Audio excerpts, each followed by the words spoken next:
हमने अपने last topic में एनर्जी बैंड थ्योरी को देखा। उसमें हमने देखा कि कैसे हम लोग कंडक्टर, इंसुलेटर या इसके अलावा सेमीकंडक्टर को आपस में डिस्टिंग्विश कर रहे होते हैं।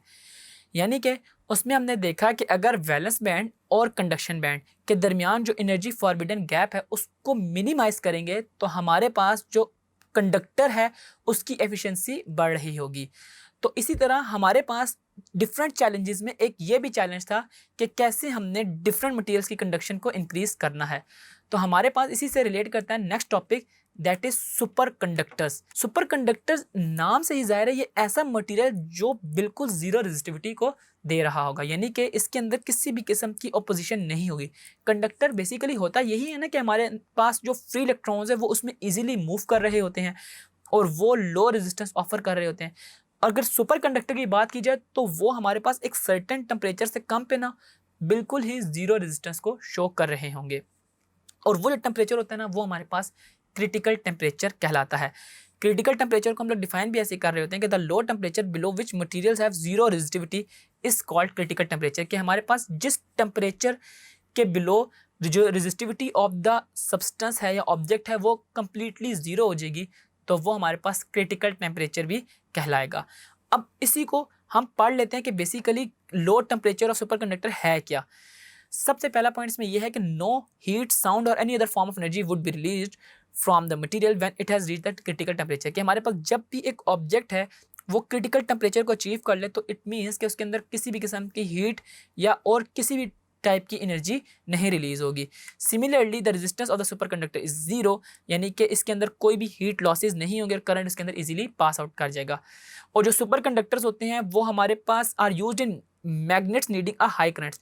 कि ये हमारे पास इसमें यूज होते हैं such as in MRI machine, जो मैग्नेटिक रेजोनेंस इमेजिंग वाली मशीन है जो हमने अपने लास्ट चैप्टर में भी पढ़ी थी कि बेसिकली एमआरआई मशीन वर्क किस तरह कर रही होती है, तो उसके अंदर भी सुपर कंडक्टर को हम यूजुअली यूज कर रहे होते हैं।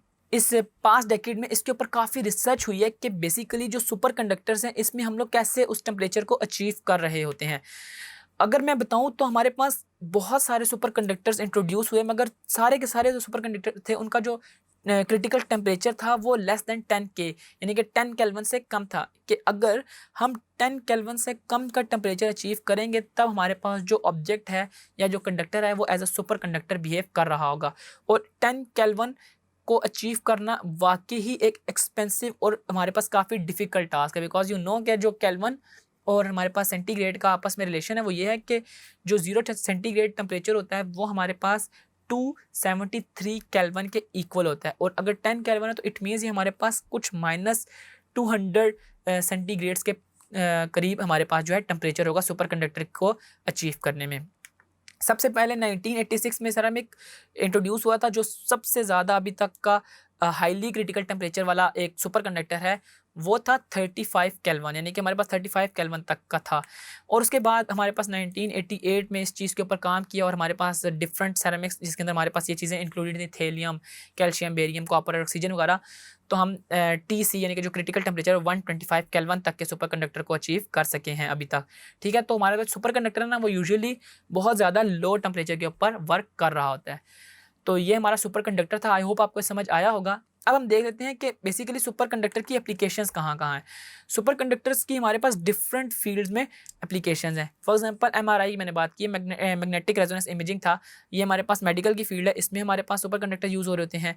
दैन उसके बाद है हमारे पास मैग्नेटिक लेविएशन, ट्रेन्स के अंदर हमारे पास जो ट्रेन्स होती हैं जो इलेक्ट्रोमैग्नेटिक थ्योरी के ऊपर वर्क कर रही होती हैं उनके अंदर यूज़ हो रहे होते हैं। Then powerful and small motors में हमारे पास यूज़ होती हैं, जो हमारे पास डिफरेंट मोटर्स होती हैं उनके अंदर भी हम यूज़ कर सकते हैं सुपर कंडक्टर, और यूज़ हो भी रहे होते हैं। और एट दी एंड हमारे पास जो फास्ट कंप्यूटर चिप्स होती हैं उनमें भी हम सुपर कंडक्टर्स को यूज़ कर रहे होते हैं। तो ये था हमारा टॉपिक जिसमें हमने सुपर कंडक्टर्स को देखा, इसके अलावा हमने क्रिटिकल टेम्परेचर को सीखा। आई होप आपको ये टॉपिक समझ आया होगा। See you in the next video with a new topic.